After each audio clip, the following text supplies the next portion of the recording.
Hello and welcome everybody to the next MoTeC webinar. This webinar is going to be about the MoTeC video camera system, or VCS, and we're going to be discussing how you'd go about configuring it and setting it up for your vehicle.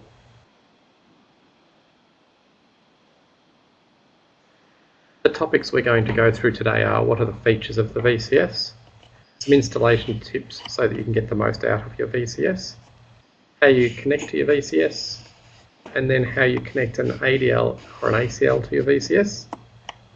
As opposed to that, how to connect an ECU to your VCS.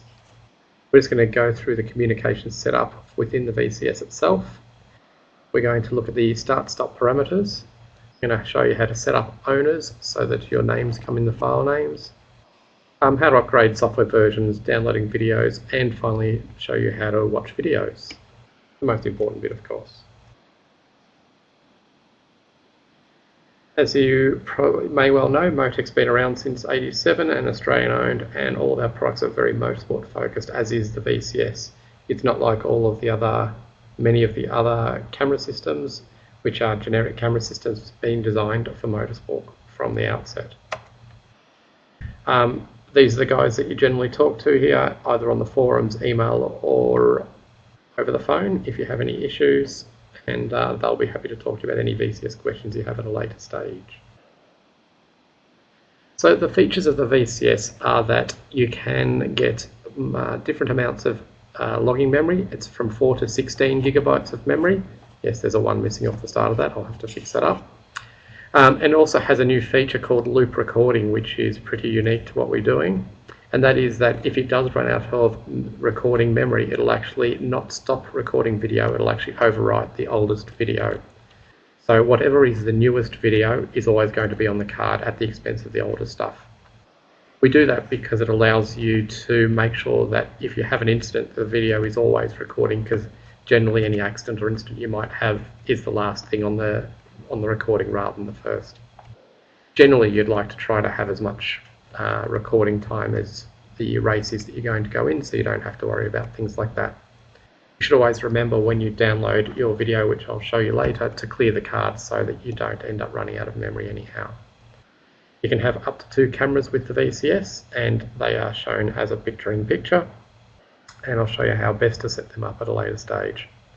One of the niceties that you get with a motorsport designed video camera system is the auto stop and start of recording.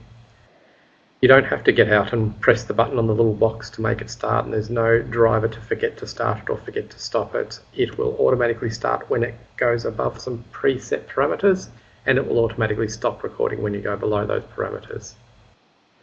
It's got USB download, so you don't have to remove the data cards. One of the problems with the systems where you have to pull cards in and out all the time is that flash card slots don't like having cards continually pulled in and out.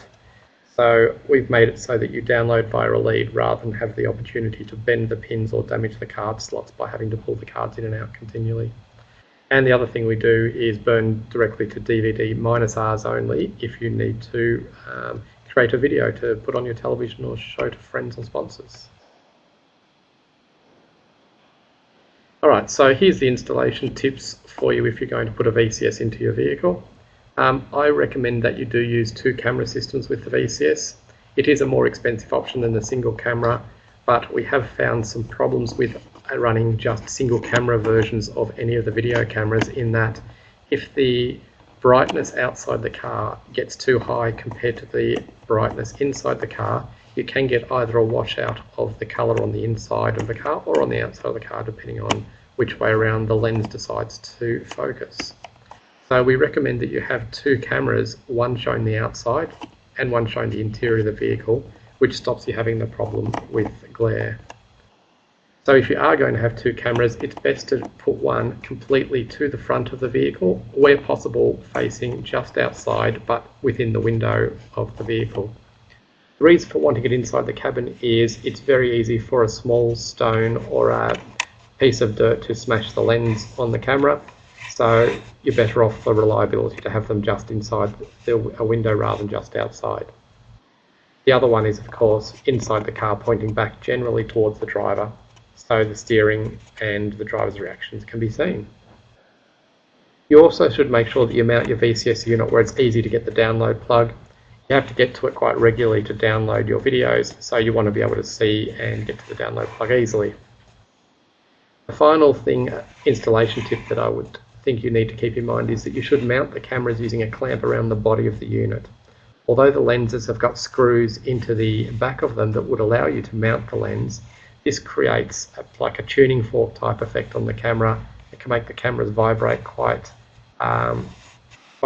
quickly and eventually will wear out or damage the cameras. Those screws at the back are really made for static installations. They're not really made for a vehicle installation, so we don't recommend that you use them at all.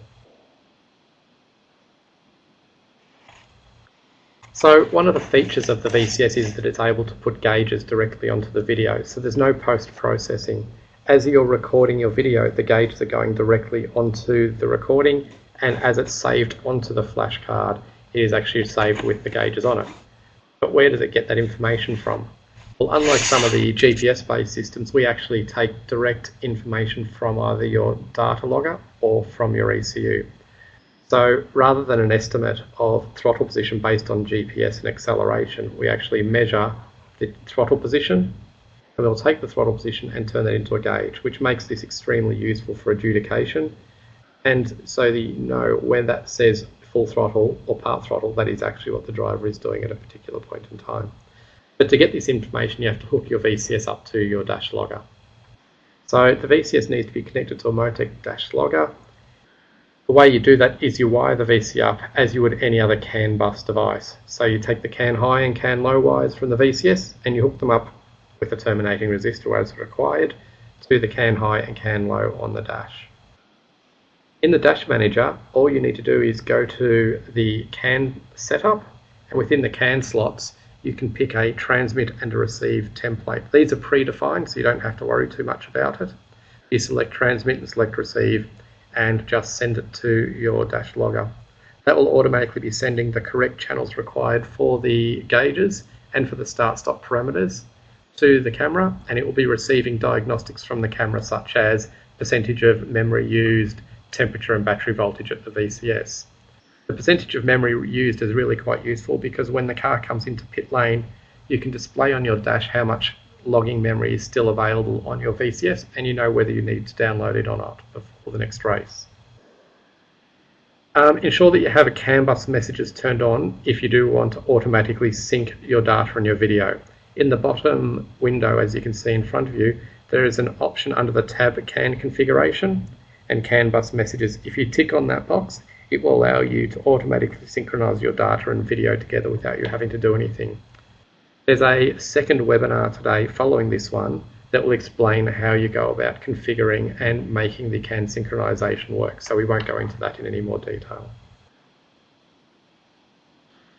You can also connect a VCS directly to a MoTeC ECU.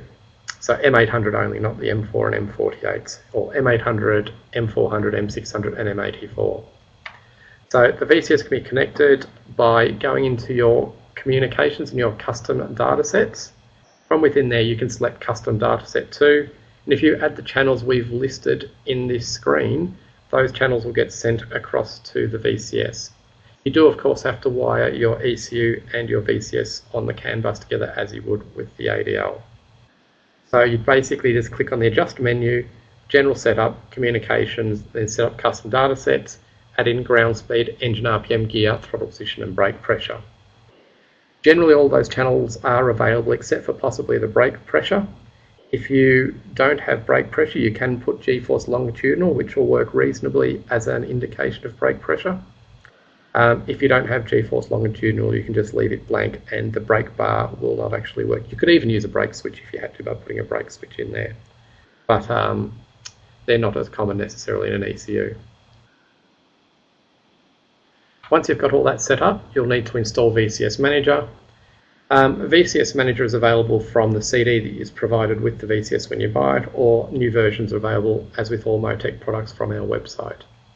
During the installation, you'll generally get a message saying that we're installing a USB driver that Windows may not actually know about. That's okay, that's just the driver that is required. So when you plug into your VCS, it can see it, knows it's a VCS, and will be able to let you connect and download videos correctly. So let that installation happen, and that'll make it so that you can talk to your VCS. The other thing that gets installed is an application called VCS Media Player. It's just a fast player that'll let you watch VOD files or video files from the VCS without having to have anything else on your PC. We recommend that you do install VLC. You don't have to install the one off our CD. You can install it off the web if you wish, but VLC is a very good player for playback of your videos.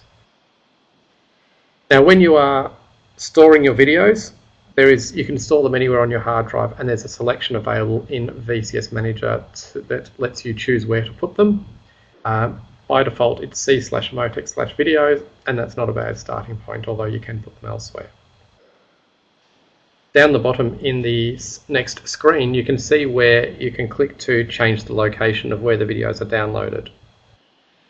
In this instance, it's MoTeC videos as discussed. The reason we're talking about where you place the videos is once you've downloaded them, you do need to know where they are to go to find them. But also, if you wish to synchronize the videos and the data together within i2, you need to match that video folder in i2 so that they're both pointing to the same location. So now that you have your VCS Manager installed, you can go and set up the VCS Manager more specifically to suit your application. So you open up VCS Manager and you can click on the configuration button. Once you've done that, you'll be shown this screen that I've got in front of me right now. So there's a number of options that can help make your videos better, help make them more appropriate to what you want, and ensure you get the best out of your VCS. So some of the things that you can do are you can click on the deinterlace button. Deinterlace, if you have it ticked, will make the still frames when you pause your video look much clearer, but that is at the expense of the quality of the moving picture. So deinterlace ticked will give you better stills, deinterlace unticked will give you better moving pictures. So that's up to you whether you select that to be on or not. You can tick loop record if you don't want it to just stop when it gets to the end of the video card if you've run out of logging memory. I wouldn't bother changing the format or the quality because this is a standard definition system and that is the best setup for standard definition. The brightness, contrast and saturation can be all modified to give you the best quality of picture during a day in different conditions. As a general rule, 128 in all of them is a good starting point, and you can go from there if you wish to change the configuration a little bit. Down the bottom there we've got audio ticked. Audio is whether you've got one microphone or two microphones. If you're only using one microphone, you should plug your microphone into the AV1 box and tick mono, which will then take the audio from the left hand or the AV1 channel and place it on both left and right channels in the stereo track that is created from your video. If you've got two microphones or a microphone and a radio, then you wouldn't tick the mono box so that it uses both left and right channels. You can adjust the mic gain, as you can see on that slider, to try to reduce the effect of the engine noise in the car. If your engine noise is too loud, you can overpower the microphone and the quality of the audio is reduced by that. So you adjust the gain to make sure that you can hear the engine quite reasonably, but it doesn't overpower the microphone and just turn into distortion.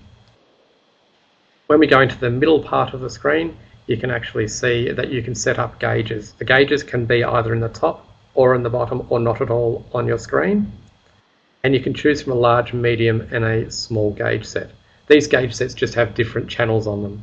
So if you've got all of the channels that are available, such as steering angle, lap time, G-force lateral, G-force longitudinal, throttle, brake, gear, then you would choose the large gauge set and you'll see all of them appear on the display. If you're sending from an ECU, for instance, you'll generally only have RPM, speed, throttle, maybe brake and gear, so you'd choose the small gauge set which only has those channels on them. You can also select to have the picture-in-picture activated or deactivated, and it can be in any of the corners. It just allows you to place it in the most appropriate place where it doesn't get in the way of the footage of the outside of the car.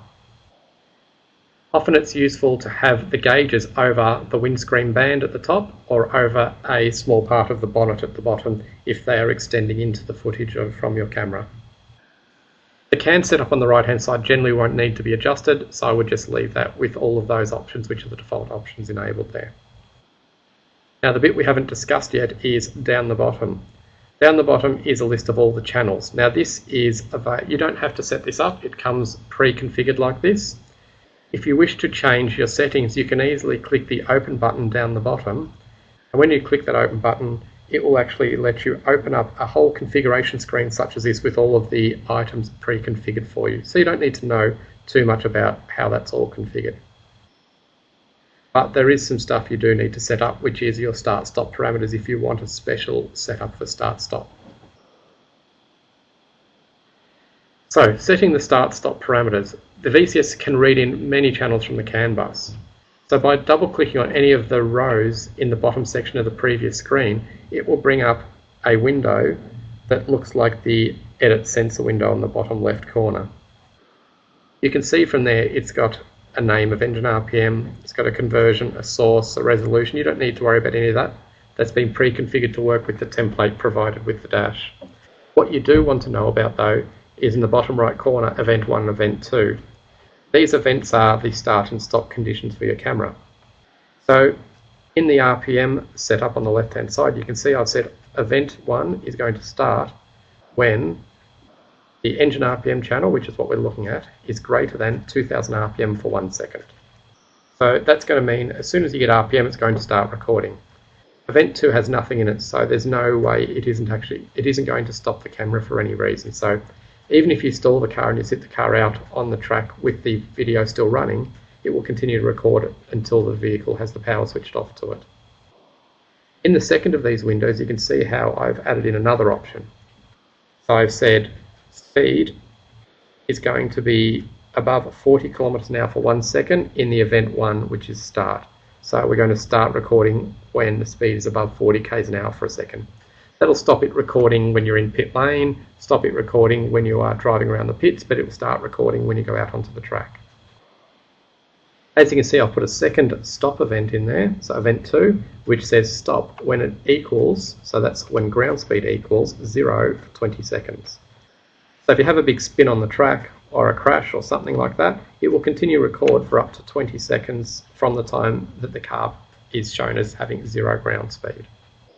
So we can do both of these at the same time as well, for instance, because they are ORed together. So we will start recording if the engine RPM goes above 2000 RPM for 1 second, or we will start recording if the speed goes above 40 kilometers an hour for 1 second. So if either of those are true, it will start recording. So you've set your start parameters up, you've got it all working, your gauges are working, and you've gone out on the track, you've run around, now you want to have a look at your video. What you need to do is come back in and power the car back up again. Once the car's powered up, you plug your USB download cable into the micro USB connector that's highlighted with the red circle in the picture below, and you open up VCS Manager. When you open up VCS Manager, it will automatically see that you've got a VCS connected, and it will pop up the window which is the Import VCS Recordings window on the right. The status on the right will tell you which of these recordings you already have on your hard drive and which ones you don't. So if you haven't cleared your card the last time, you don't need to import the same video over and over again. You'll tell that you've already got that video, so you don't need to import it again. So you can click or hold down Control or Shift to multi-select numbers of videos that you wish to select and import. Once you've selected the ones you wish to import, just click the import button and the VCS Manager will do the rest, bringing the videos in and displaying them for you in the main window of VCS Manager. So you've now imported a whole lot of videos. Here on the screen here is what you would see. So there's car number 23 from the 10th of the 10th at 17:21:57. So that's effectively the time and the date when the download was done from the particular car number. And there's a list of all the videos that you've got available. You can just double click on any of those videos and the VLC media player that you installed as part of the install process will immediately start and you'll start watching your videos. You can see them in full screen or you can leave them in a window. I recommend leaving them in a window as the VCS is a standard definition camera system, so they record in standard definition, which is a much lower resolution than your laptop screens. You get a much better picture quality if you leave them in the definition or the size that they were recorded in. VLC Media Player has got controls just like Windows Media Player. So you can pause, rewind, fast forward, jump to a certain point, and all the usual sort of media player options. Alright, so that's given you a bit of a rundown on how you should install the VCS and how you can make it work. Now you've got your videos in front of you. In a following webinar, I'm going to explain to you how you can synchronize that with the data so you can analyze your laps over and over again. Thanks.